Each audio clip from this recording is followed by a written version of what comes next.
Благодарам, почитувани колеги пратеници, почитувани медиуми, почитувани граѓани. По 100-ти пат веќе го менуваме Законот за осигурување во случај на невработеност. И сите овие досега измени кои што сме ги направиле, а предложени од владата нова парламентарно мнозинство, постојано биле во насока на намалување на правата на оние кои што не по собствена вина се наоѓаат во ризикот наречен невработен. А во Република Македонија ќе се сложите дека голем е бројот на оние кои што се невработени. Денеска имаме еден предлог за измени на закон со кој што практично владата или ова парламентарно мнозинство секако ќе го заделе малку мир. Колеги, ве молам. Значи, знам дека не се заинтересирани пратеници од парламентарното мнозинство да дискутираат, меѓутоа сепак треба да се создаде услови за оние кои што сакаат да кажат нешто да бидат чуени.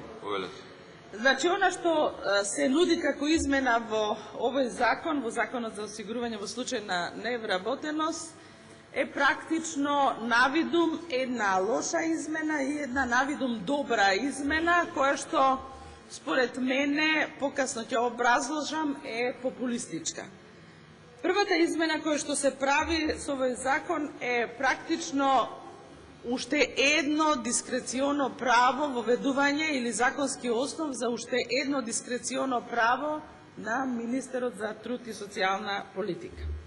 Со оваа измена практично се овозможува министерот за труд и социјална политика, освен формата и содржината за основање на агенција за посредување на вработување во земјата и во странство, практично да го прави и да го донесува, односно во подзаконскиот акт да биде содржано и потребната документација која што треба субјектот да ја достави за формирање на ваква агенција.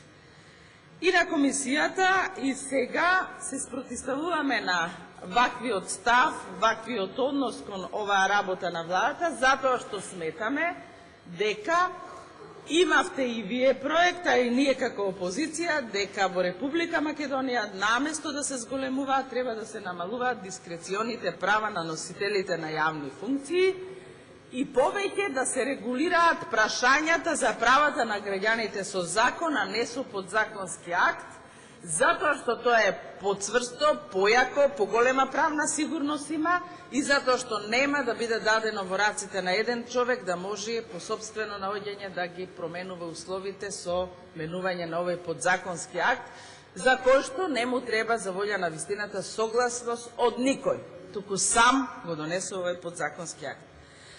Втората измена, која што навидум е многу добра и секако ќе ја поддржиме ние, меѓутоа според нас е популистичка, е измената со која што се воведува законски основ за субвенционирано вработување на корисници на социјална парична помош. Ние овој проект го поддржуваме и сметаме дека е добро, затоа што на вистина државата во насока на намалување на оние категории на граѓани кои што се во ризик, треба да направи нешто, во овој случај субвенционирање, за да може овие лица, наместо да се натовар на државата, сами да привредуваат и сами да обезбедуваат средства за екзистенција. И тоа го поддржуваме. Меѓутоа, не се согласуваме со условите кои што се нудат во овие измени за овој проект.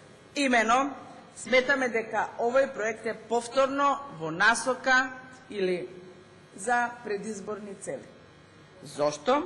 Затоа што за да еден работодавач да биде субвенциониран да користи ваква субвенција, односно за еден носител на парична корисник на парична помош да користи една ваква субвенција, потребно е, значи, работодавачот или државата обезбедува 80% од висината на социјалната парична помош и работодавачот е должен, значи, услов да исплаќа минимум минимална плата и истиот овој невработен или примател на социјална помош да го задржи на работа 24 часа.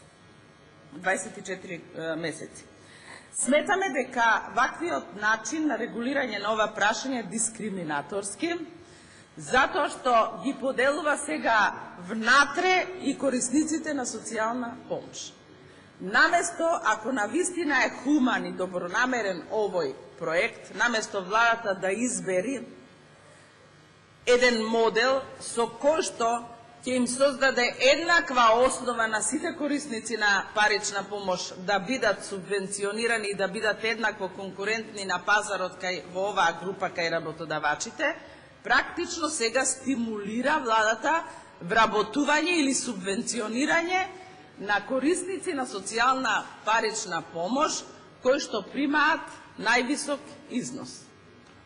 Затоа што ниту еден работодавач нема да прими корисник на социјална помош кој што е едно лице во семејството, затоа што таа е најниска и затоа што никој нема да се осуди да прими лице кое што прима парична помош подолго од 3 години, затоа што паричната помош за 3 години се намалува, за користење повеќе од 3 години се намалува на 50%.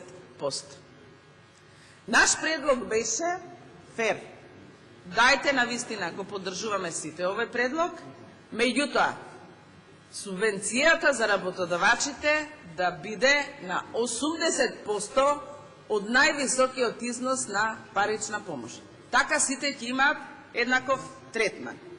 Или нека биде просечна парична помош, вкупниот број на корисници на социјална помош, вкупната сума и да се земе просечен износ на парична помош.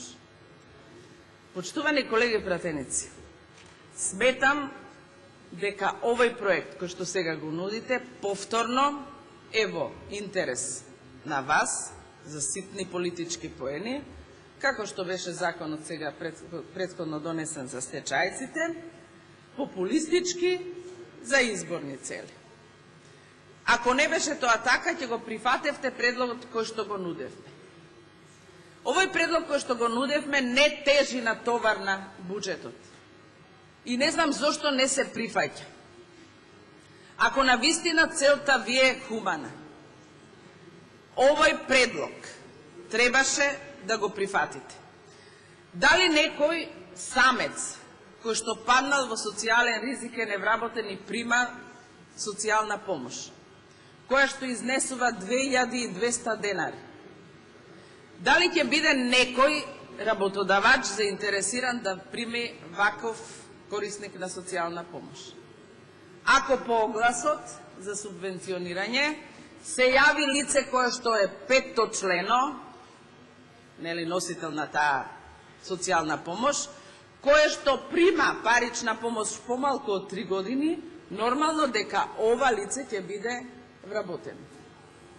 Меѓутоа, при исти вакви услови, петточлено семејство, кое што прима повеќе години социјална помош, повеќе од 3 години социјална помош, и според законот таа социјална помош се намалува на 50%. Зошто со ваквиот предлог или со ваквите измени го ставате во неравноправна положба при исти услови?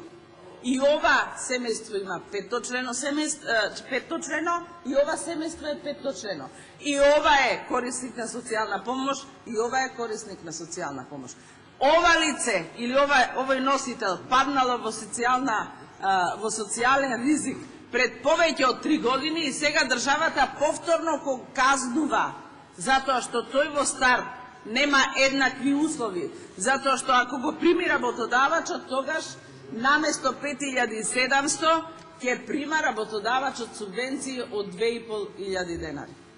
Вакви закони кои што во старт ги дискриминираат граѓаните, мислам дека не служат или не се во интерес на граѓаните, туку тоа е во интерес на партијата, на коалицијата, ако сакате, која што е на власт, се со една цел. Пред јавноста да се прикажуваат како добри проекти, а всушност во пракса и да не функционираат.